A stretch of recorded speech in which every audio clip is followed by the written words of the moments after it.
I couldn't. Right.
Good evening, everybody. Welcome to Audit and Accounts Committee.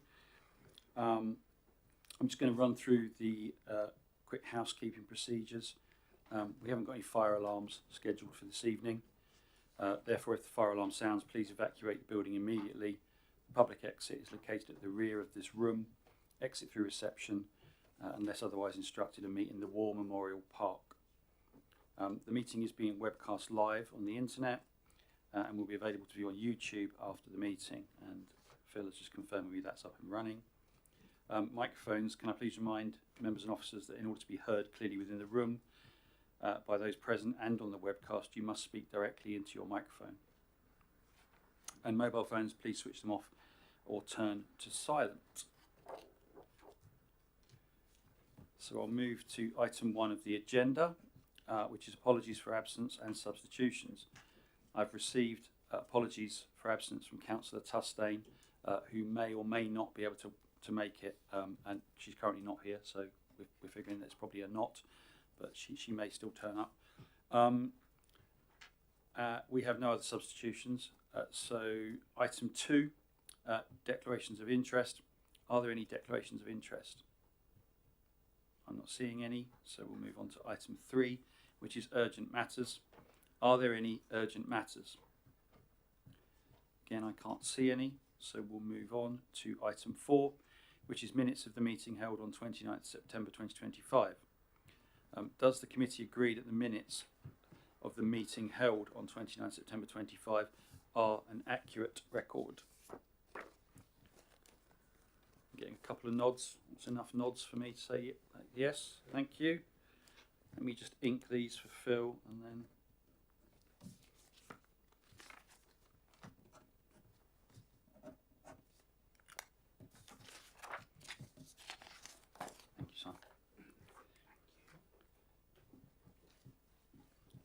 So, item 5, Ernst & Young Audit Results Report 2024-25, year ended 31st of March 2025. I will ask Adam, Section 151 officer, whether there's anything he wants to say before I'll hand over to our guests from Ernst & Young. No, Chair. I will hand over to Andrew to go through his report. Thank you, Adam. Thank you, Chair. We are here to present the draft audit results report for 24-25, as Chair says. I'll take the report as read, but there's a few highlights or a few key points I'd like to highlight to you within the executive summary, which starts on page 15 of, or refer you to page 15 of the pack. With the context of the previous discussions we've had in this committee about MHCLG's measures to clear the audit backlog, how assurance from previous disclaimed audit reports will be built back, there's a reminder in there of what the process is. And towards the bottom of the page, you can see as we set out for 24-25, we are considering the form of the audit report that we're able to give and whether a qualified opinion is an option this year rather than a disclaimer. And just for clarity, moving from a disclaimer to a qualified opinion is a positive progression. That is an ongoing process involving the firm's technical functions across the sector, and hence why in this draft where there is we're not able to give a proposed wording for the opinion, despite the fact that, as the report says, the audit is substantially complete. I guess what I would highlight to members is being in a position to consider this positive movement, as I've said, in terms of visibly reflecting the progression with the rebuilding of the assurances is obviously a good thing since the original disclaimer. Being in that discussion reflects positively that the council has engaged and supported the audit process, albeit as always there are always room for improvement. But I would say that has not necessarily been the case in our experience across the whole sector. So very pleasing to be able to report that. What we're laying out is consistent with the timelines in the published guidance, which, as a reminder, was issued by the National Audit Office, referred to as LARIG 1, and is included in Appendix A of the report, page 44 of the pack. This says that in 24-25 we would expect there is a potential for a qualified audit report, although a disclaimer is more likely. If we can't move to a qualified outcome and we do issue another disclaimer, you should take that positively from the fact that BDBC is in that discussion and it keeps you well on track. with the illustrative rebuild programme that's outlined in Appendix A. We'll obviously provide further information on how this progresses as part of our 25-26 planning. In terms of just other points to highlight on page 16, we outlined, since presenting our audit plan to you earlier in the year, a couple of changes. So a change in our materiality measure based on the actual year-end outturn, as opposed to the previous figures which were which were based on the prior year, and also a change in the way that we obtained assurance over one particular area, which is the grants received in advance. And at this point, it's probably worth cross-referring to the other appendix that I wanted to highlight to you, Appendix B, which shows the areas of the accounts where we expect to be able to provide substantial, partial or no assurance as a result of our work.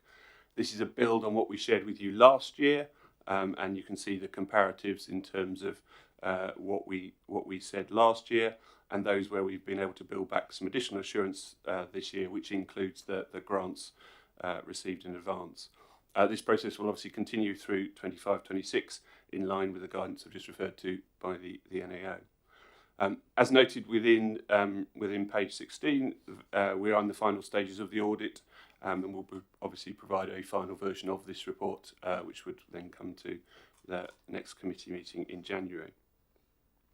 On page 17, we outline the differences corrected and uncorrected that we have identified thus far.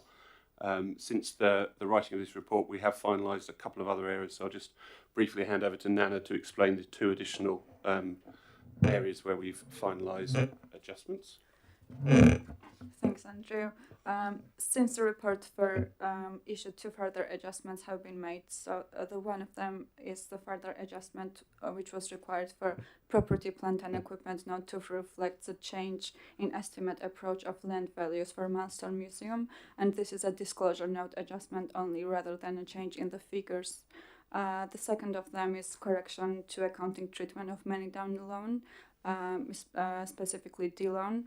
During our review of money down transactions, we identified that the council applied inappropriate discount rates to D-loans and deferred liabilities, and we proposed using revised discount rates.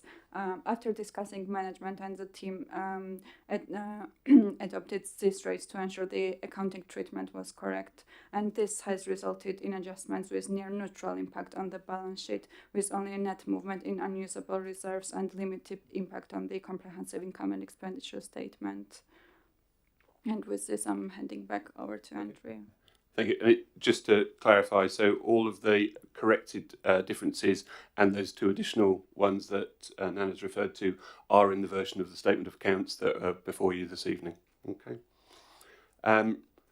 Finally, from me, just on the following page, on page 18, you can see the audit risks that we outlined to you in the audit plan that we presented back in June. In terms of the updates on the status, as I say, just mentioned the two differences. In addition, it says there we were waiting a report from our pensions team. We have now received that. No material issues have been identified to bring to your attention in relation to that as well. Finally, I'll just hand over to Nim. In addition, this year we are providing some additional information to you as a committee with given your role is your oversight role. So I'll just let Nim explain a little bit about what that is on page 19. 20. Thank you. So I think that's page 10 of our report, or 20 of your report. So the table sets out our views on the effectiveness of the council's arrangement to support the external audit. We would like to take this opportunity to thank management and the finance team for the support so far in delivering working papers and supporting evidence to facilitate the audit. They were very good quality. There were a few small areas noted where some improvement is required, namely they were working papers related to debtors and creditors, and just reducing the level of misstatement in disclosures, but noting, as it says in the report, that this was the first year that BDVC were preparing group accounts and the nature of the transactions were not straightforward.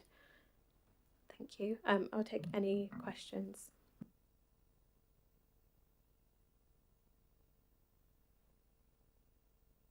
Thank you, Andrew, Nana and Nim.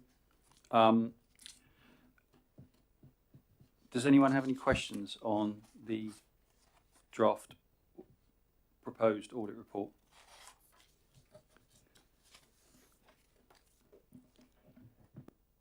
Councillor Bound.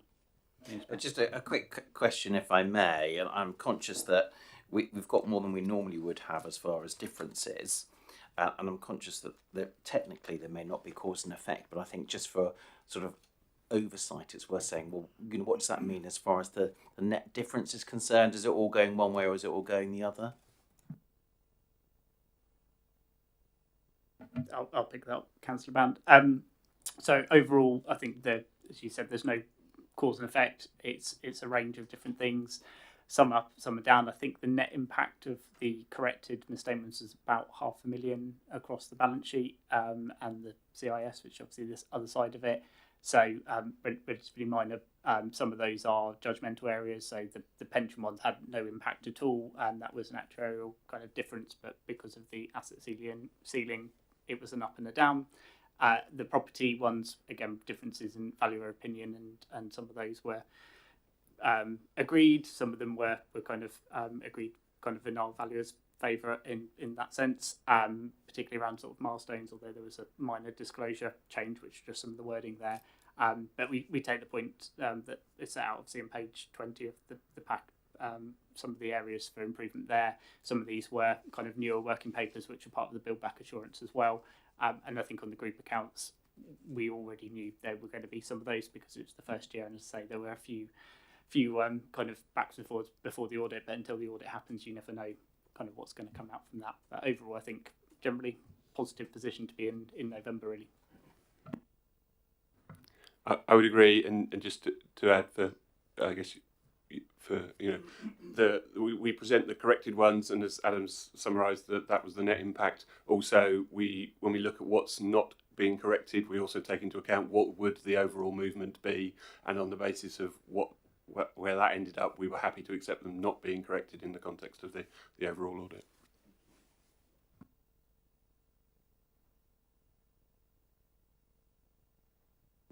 I'm not seeing any other questions around the table. Okay, great. So I'll move that paper for the recommendation. Does the committee agree to receive the report from the external auditors, Ernst & Young, EY, on the results of the audit of accounts for the year ended 31 March 2025? That's agreed, thank you. I'm assuming you're going to hang around for the next paper as well. Okay. So item 6, statement of accounts for the year ended 31 March 2025. I'll ask Adam Swain to introduce the report, please, Adam. Thank you, Chair. I won't go into great detail because obviously a lot of it's been covered in EY's report, but the paper sets out the changes in the accounts since the version published and circulated to members in June. The recommendation set out on page 57 is to delegate approval of the accounts to myself in consultation with the Chair, and for us to be able to sign the statement of responsibilities when EY have concluded their work. As they've set out, they've substantially completed their work. I think it's mainly internal review now and just waiting for the outcome of the Schrodinger's audit opinion. Will it be disclaimed or qualified? But yeah, so that was it. Obviously happy to take any questions that the committee have. Thank you, Adam. Does anyone have any questions? Councillor Isaac. Evening, Adam. Yeah, a couple of questions.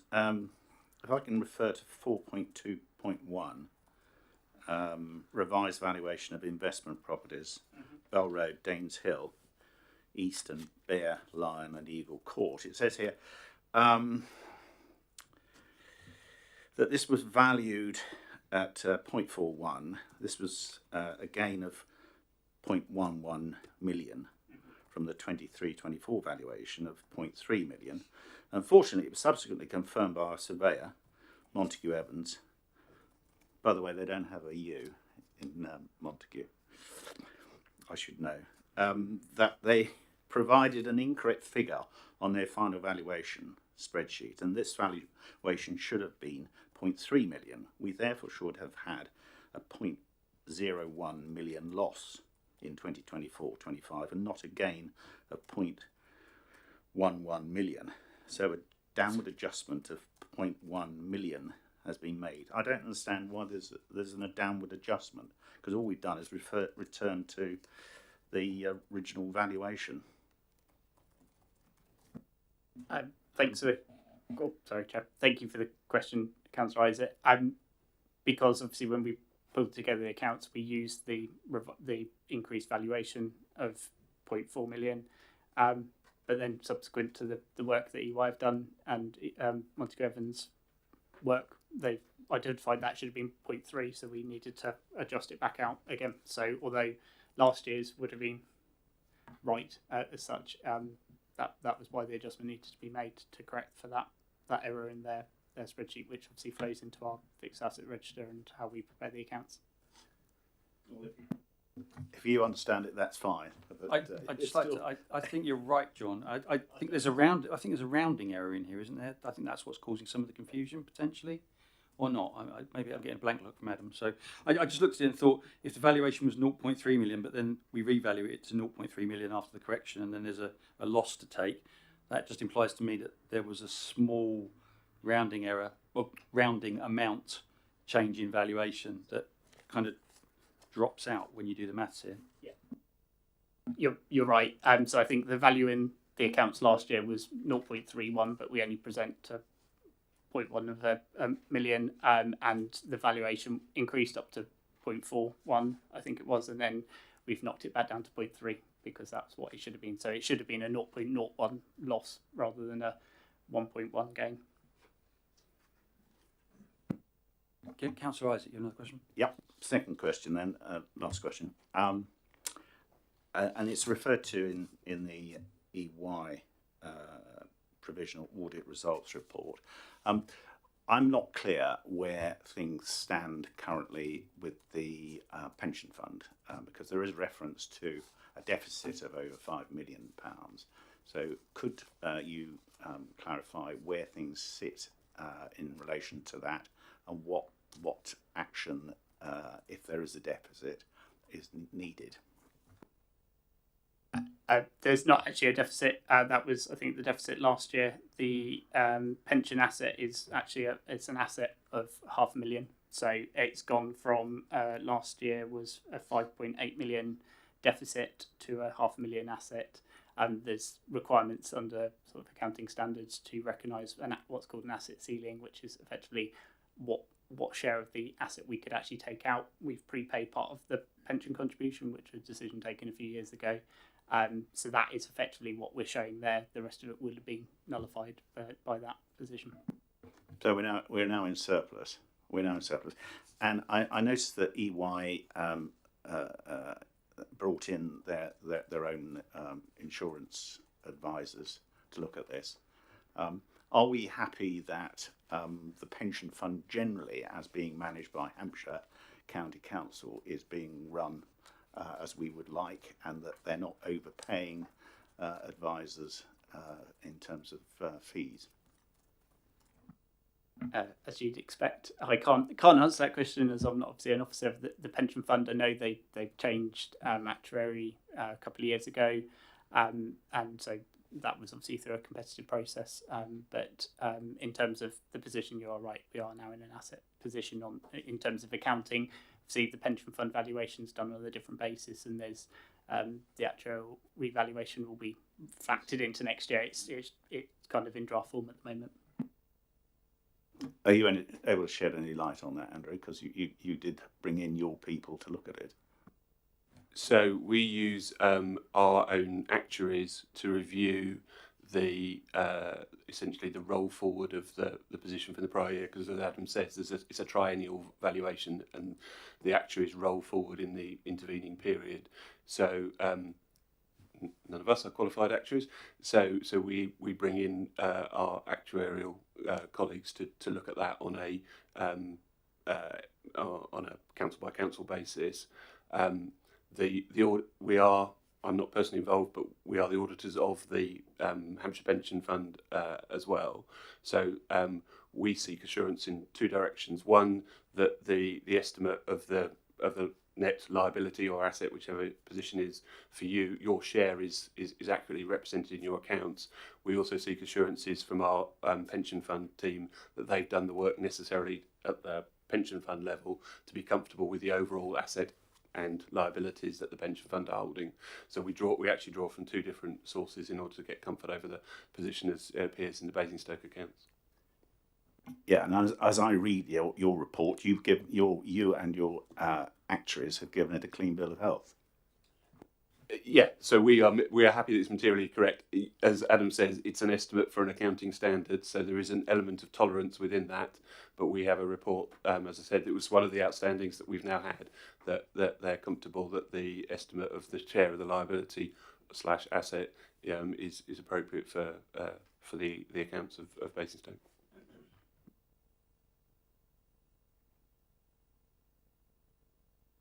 I'm looking around the table to see if anyone else has any questions. Councillor Minsbound. It's just about the recommendation, if I may, Chair. Historically, we have tried our best not to expose you as the Chair and Adam as our officer, and I just think there's a question, isn't there, about when we put a delegation. Adam, you mentioned there wasn't very much work left outstanding, and also, what would happen if there was a material change or difference? That's a great question, Simon. Yeah, happy to say that. I think as is set out in EY's report, they're eventually there with it, and I think even more work's being done now, and we expect kind of qualified or disclaimed, we don't know which, but the opinion to be ready in the next couple of weeks. I think we're targeting before Christmas, but we'll see. I'm now getting hand signals. Go longer, just but before the next committee, certainly. But I don't expect any changes to the accounts in that intervening period. However, of course, even despite the delegation, if that is the decision of the committee, if there were significant changes, we would, of course, notify you before we took that, and the chair, I think, would hopefully agree with that approach. So I think the answer on that one is then that the question really, when we come to ask it, is the committee happy to delegate authority if the outstanding matter is what the government and or EY, in consultation with whatever comes forward from the powers that be, says about our audit opinion, whether it's qualified or disclaimed. If that's the scope, then I think that would be the recommendation that we'd be putting forward. If there were other things that were raised by the audit review teams and or some of the other partners that get involved in just checking things finally, then I think that would be a different question, and that would be something that I think Adam and I would be, if it were immaterial, then that would be fairly straightforward. Yet if it were something that we felt we needed to bring back to committee, we would bring it back to committee. So I just want to give you the assurance that that's how we would approach that question. That's trying to strike a fine balance between ensuring proper discussion and scrutiny of the issue, ensuring that we're not trying to organise a quick meeting before Christmas when people aren't available potentially, and also just trying to make sure that we don't extend the timeline to the extent that we tick past some date and procedures need to be redone on some pension valuation and create a load more work and cause more delay, which I believe is a situation that potentially could happen. I don't know if there's anything you want to add, either Andrew or Adam. Well, I was just going to, I think, to the original question about the wording of the recommendation, I think it's subject to there being no material changes to the accounts, and I think if you've got that caveat in, and that's what often committees will do when they're giving delegation to the chair, I think that's perfectly reasonable. Good. So I think we need to just amend the wording on that slightly, Phil, when we do that, and we can do that in the minutes, and we can do that when we read the recommendation out. Does anybody else have any questions on this set of accounts, or should I move towards that recommendation? I can't see any other questions. So does the committee agree to delegate authority to the Chief Finance Officer in consultation with the Chair of the Audit and Accounts Committee to approve the statement of accounts for the year ended 31 March 2025. Nice trip hazard there, thanks Phil. And that the chair of the Audit and Accounts Committee is authorised to subsequently sign the statement of responsibility to that effect on behalf of the committee in the event that there are no material adjustments. I think that's agreed. Thank you. I think we're done with the accounts and audit parts, so if you're welcome to stay. If you'd rather catch an earlier train or miss some traffic, then you're welcome to do that too. There are other ones to. There are other ones. Thank you for coming, and it's always a pleasure to see you and get to talk about it in person. So thank you, and thanks on behalf of the committee. We'll move on to item 7, the fraud update, protecting the public purse. I'll ask Officer Paul Gundry to introduce the report. Thank you, Chair. This report informs the committee of the work that's been undertaken so far during 25-26 to protect the public purse. Those who have you've been on the committee for a while now, you know this is the usual format that I present to you. I wasn't going to add any further comment to the content of the report, so I did ask the committee to consider the report. Thank you, Chair. Thank you, Paul. Does anyone have any questions on the report, on Paul's report, protecting the public purse? There are no questions, so I'd just like to add an observation that it's always reassuring that I think we, as an authority, experience good scrutiny around fraud, and I think low levels of fraud. Of course, the danger with fraud is that it's always what you see and where you don't see it, if that makes sense. Iceberg. Thank you, Paul. That's probably a better way of describing it, yeah. So if there are no questions, I will ask, does the committee agree the report has been considered, commented on, and to note the contents of the report? I'm seeing agreement around the table. Thank you. Thank you, Paul. I'll move on to item 8, which is the Internal Audit Progress Report, October to November 2025. I'll ask Richard Bevan to introduce the report. Thank you, Chair. Yeah, this is the progress report for the internal audit team for the work which we've undertaken between October and November. Shorter turnaround for between meetings for us this time, but we have completed 4 audits in that time. One of which is was given a reasonable assurance, and that's Appendix 1 to my report. Then the remaining audits are summarised in paragraph 3.2 of the report, with the key points for the committee to note, together with the responses we received from the relevant managers. Concerning recommendations, paragraph 4.1 on page 194 summarises the current position of fundamental significant recommendations. The overdue recs are detailed in Appendix 1, and the remaining recommendations are detailed in Appendix 2. I haven't got any more to add other than that the movement in recommendations just over the 2 months has been minimal. There are some familiar faces on that list, but there are management responses and updates against all those ones that are outstanding. We discussed at the last meeting about the cyber ones. There are some cyber recommendations, cybersecurity ones still on that list, but I'm undertaking that audit at the moment, so there will be an update on them next time I come to committee with a progress report. Happy to take any questions, but just ask the committee note the report. Thank you, Richard. I'm happy to open that up to questions.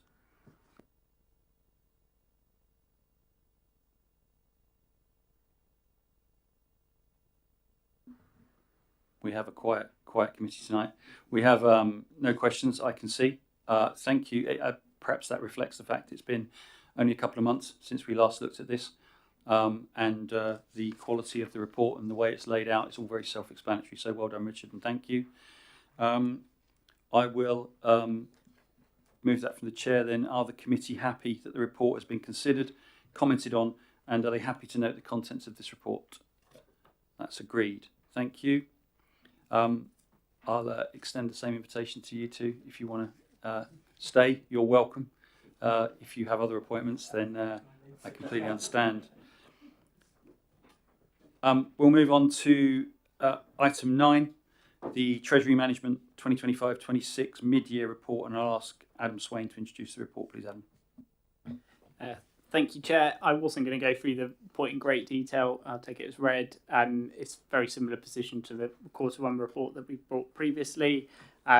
Positive position, remaining about 300,000 above our forecast for interest income of around 5.2 million, generating an average rate of 4.32% against a budget of 4.18%.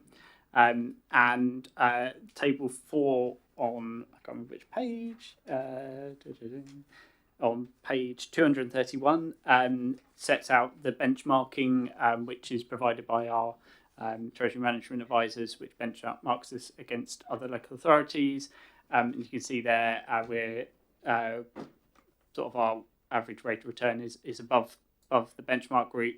We've actually got a longer maturity, which indicates that in a falling rate environment, our performance comparative to the benchmarking group will probably improve as the year goes on. And our credit risk is 1, which is the lowest you can have. So compared to 2.02 for the benchmark group, so we're taking lower risk and getting a better return, which I think is quite a positive position. Happy to obviously take any questions. Does anybody have any questions? I have one, if I may. Luck or judgment on the outperformance, which well, I commented on this at the last meeting, and it's very good performance, and from a risk-adjusted position as well, and we should be proud of it. But we should also acknowledge that we won't always be so fortunate. And I think actually it's good judgment by the team. We obviously have monthly internal meetings to discuss kind of opportunities out there and make sure that we are maximising what we can, but we obviously do prioritise the credit security of our investments. So, but we do obviously work well to make sure we are getting the best we can, particularly in a falling rate environment. Thank you, Adam. Well, congratulations to the team and to the Treasury Management team again. And I didn't actually extend thanks from the committee, and I didn't extend thanks from the committee earlier for all the hard work that officers put into preparing the statutory accounts, which is a large and significant document. And we didn't perhaps pause long enough to just thank the team for that. So I'll take the opportunity now. Do we have any other questions on the Treasury Management report? We don't. So I will ask the committee to note the Treasury Management 2025-26 mid-year report. Is that agreed? Agreed. Thank you. I'll move on to item 10, the Annual Property Plan 2025-26 half-yearly monitoring. This one has 2 pink appendices attached. So if you're planning to ask a question that encompasses the information in the pink papers, can I ask you to hold that question until the end or the latter half of this section, so that we can go into private session if we need to. I'm happy to take questions on the white papers or the open part of the paper. If you're not sure, then probably best that we treat it as pink. Does anyone have any questions on the... oh, sorry. I was supposed to ask... we have 2 of our property experts here. We have our cabinet member and we have our property officer. Which of you would like to go first? Liz. Thank you, Chair. This report is to outline the activities that have been completed in the first half of the year in implementing the approved annual property plan 2025-26. I'll take the report as read if you've got any comments or questions.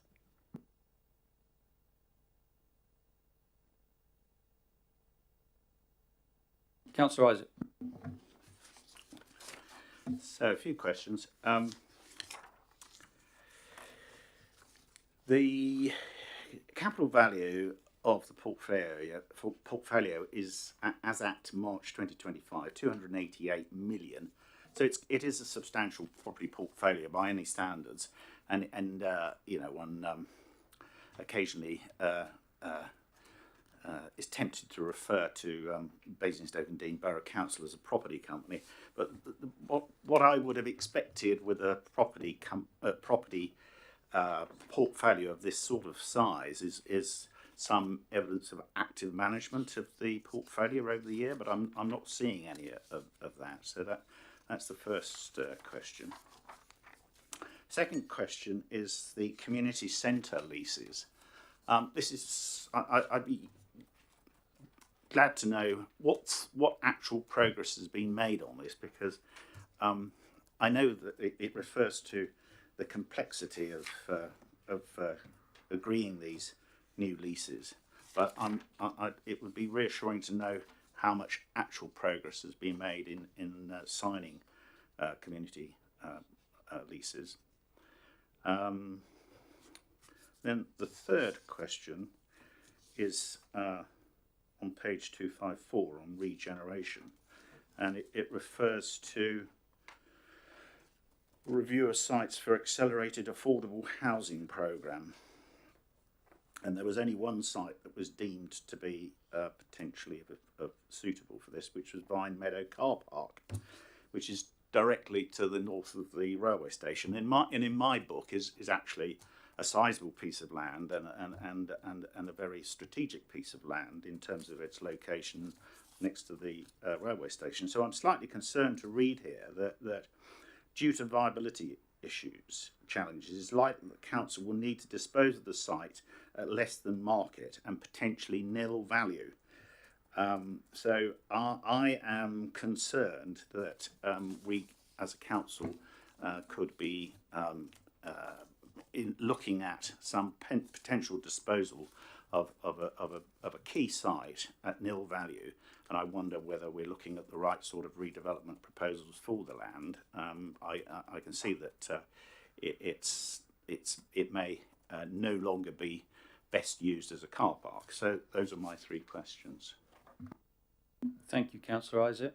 Liz, do you want to answer those? I'll do my best.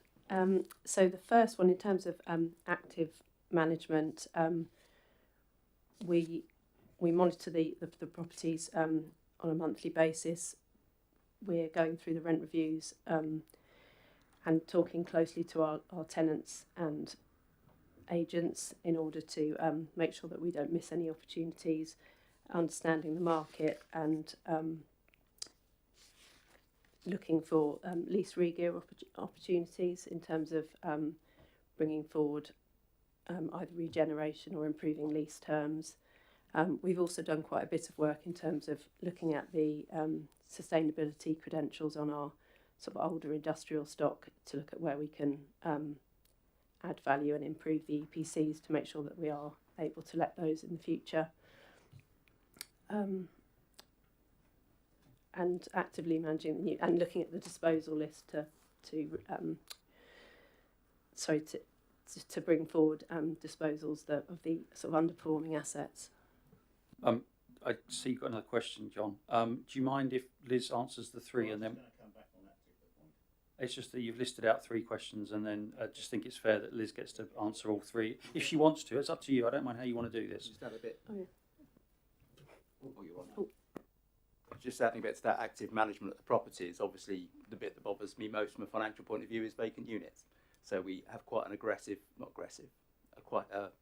good word is, but an active look at it's empty. Why is it empty? What can be done to bring it back into use, or is it no longer of use? And looking at all those properties, and because they're the critical ones. Obviously, when you've got a long-term lease, and a lot of what we're trying to do at property and move into a sort of reliable, there's a mixture of risk and yield, it as always is, but also there's an element of management. So actually, if you've got something in a 100-year lease that's a fixed rent for 100 years, and you've got a good, brand in there, you don't worry about it quite so much. I'm more worried about what's the lost opportunities of empty sites. So they're being reviewed on a regular basis, and will obviously influence the disposal list in the future. We always look to let certain properties, but sometimes if the offer comes in and it's better to buy, and we'll have a look at that. So it's not like anything's left untouched. Thank you, Councillor James. As we are into a debate about this, I will take your question next, John, but I just wanted to just comment as well. I thought that was what our annual property plan was about the active management of the property portfolio. So I appreciate you got your question, John, but I would also be interested in what you think is missing from that.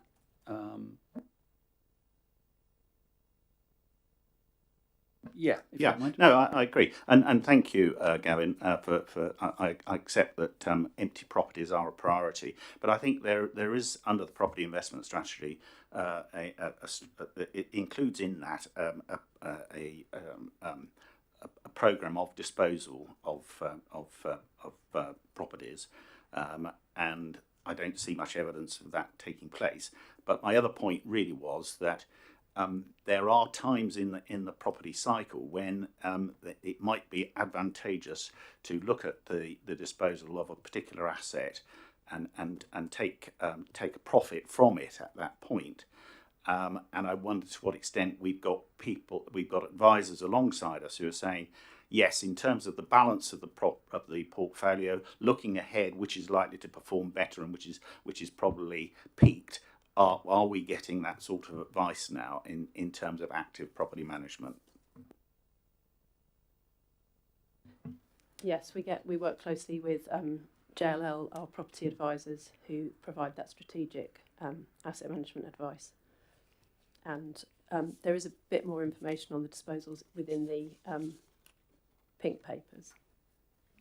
Thank you, Liz. We can come to that later if we need to. Does that answer your question, Councillor Isaac? Yeah. Fantastic. Liz, if you want to answer the second question.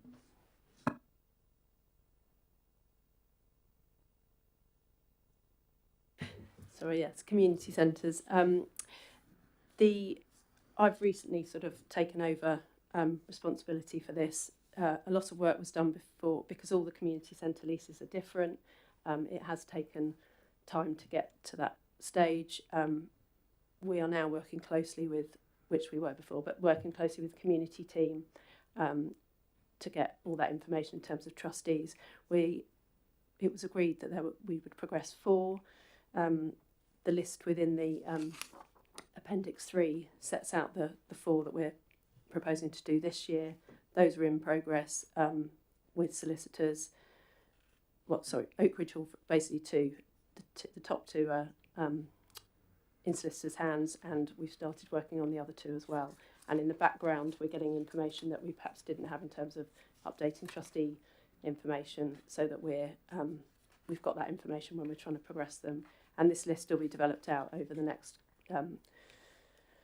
couple of months, or sort of by the end of this financial year, with my new member of staff who joins on the 8th of December. Please, Councillor James.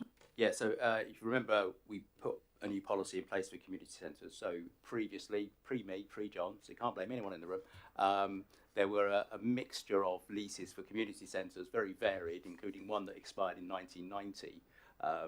And that makes life very difficult to achieve anything. So we now have a standard lease that is obviously puts an onus on us to deliver what we're supposed to deliver, but also makes it very clear what they're supposed to do in terms of maintaining the property. The rollout has to be quite slow because a lot of this is about the internals of the property are the responsibility of the community association to maintain. So if the boiler breaks, they shouldn't be coming to us because actually you should be building up to pay for that and replace the kitchens, etc., or getting seal money. And so you have to hand the centre over in good condition. And in terms of our capital programme, it's the ability to actually fund and deliver from office at time those sort of 4 refurbs a year to deliver those new leases. So as leases expire, they get done, but also going through a back catalogue of some very weird and wonderful leases that go back a long time. So it will, over the next, probably it takes a few years to get there, and then the leases will probably need renewing again. But it's basically trying to bring some order to what's sort of built up over the years as a sort of fairly chaotic patchwork quilt of leases. Happy, Councillor Isaac? So question 3, Liz, please. Yeah, that relates to, it was a cabinet decision to look at how we accelerate the delivery of affordable housing, looking at all council-owned land, particularly vacant land or land that we felt could either be better used for delivering affordable housing. As we know, build costs have gone up, so delivering affordable housing is incredibly difficult beyond what happens when you get a new site, a new development, and the sort of 40% of which developers then argue that it can't be 40%, it's not viable, etc., etc. So we looked at, is there land that isn't likely to make us a huge amount of money? Car parks by the station, there's less use of it. So we looked at a few car parks around the town centre to see what could be deliver affordable housing. Because of the scale needed, the advice we've got so far is that Vine Meadow is one worth looking further into, that might potentially be viable to deliver affordable housing. There are challenges around that, and obviously if it comes back as the only way to deliver it would be a mixed development, then that would have to be a decision we think about, because the whole priority was delivering more affordable homes. And you would, as an authority, we can take a decision that we think delivering social housing is a priority for us, and therefore the value of the land becomes less relevant because you're looking at delivering an important thing. You mentioned earlier about the council almost being a property developer. We are not. We're a local authority here to deliver services. Our property portfolio is simply there to sort of help us deliver those services. It provides the income that we need to deliver services, but primarily we're a housing, not housing authority as such, but we've got responsibility to provide housing. So ultimately, when the numbers are all added up and looked at, that'll be a decision that we'll need to take about whether or not we think it's a good use of our land and good use of that asset to say, let's deliver long-term social housing development, rather than, you know, clearly selling it to Lidl or something might raise a lot more money, but do we need another Lidl, or do we need social housing? What's the priority for us as a council? Councillor Isaac. Yeah, I agree that as a council, we've got responsibilities in terms of looking after residents in relation to affordable housing. Though I suppose affordable housing isn't a direct responsibility of the borough council, but I do think we also have a responsibility to make sure that in dealing with any of our key assets, and I regard this as a key asset, that we do get value for money for our residents. And I would suggest to you that it's possible with a site of that sort of size to be able to achieve an element of affordable housing as part of a mixed-use scheme, which would then yield potentially a suitable level of value for the site. So we may agree to differ on that, but that's my position. Councillor James. I appreciate that. Obviously, there's a best value consideration that has to be done before we dispose of the property, so it will have to be assessed and valued, and any below market value justification has to be made within that report and has to be agreed by Cabinet. I don't think this value will hit full council decision. I think it will be a Cabinet decision. So in due course, papers will be prepared if we decide think it's appropriate to go ahead. That will come through with all the detailed papers, as you know, the pink papers that come beneath that. So you can have a dig through the data, and I'm happy for your advice and wisdom as always on property. So when do you think that might come forward to Cabinet, Gavin, roughly? I don't think it's likely in the next sort of 6 months, but I think it's quite a bit of work to do, but we'll come back and let you know. It will generally come on the disposal list at some point, if it's a land disposal, although of course the disposal list of what we're planning to dispose of, and sometimes things come up short notice, but we'll make sure the committee is aware of when it's coming up. Oh, it's a site just down the road from where I live, and it's a site within my ward, so thanks for the questions, John. I think they're good ones.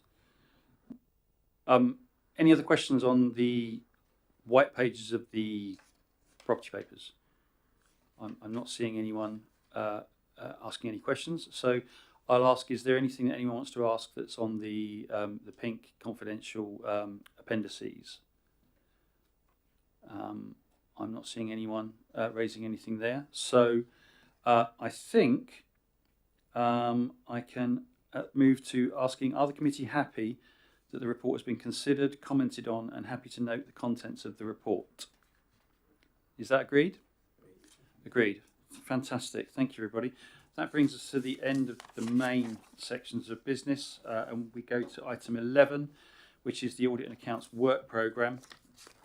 I think from looking at this earlier, we have quite a busy January meeting.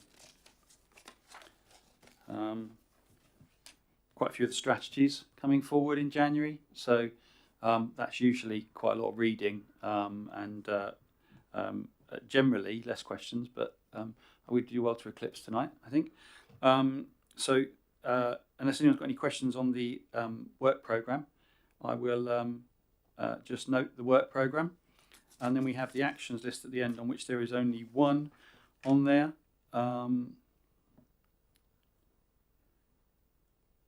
That's been dealt with, and that link's been sent out, so that item's closed. I didn't catch any actions on the way through tonight either, so I don't think there's anything to add to the list. That brings us to the end of the meeting. Thank you everybody for your questions and for your time and your input. And I will see you all when we reconvene, which I think is January, right? Yeah. 26th. I'll see you on the 26th of January. Thank you, everybody.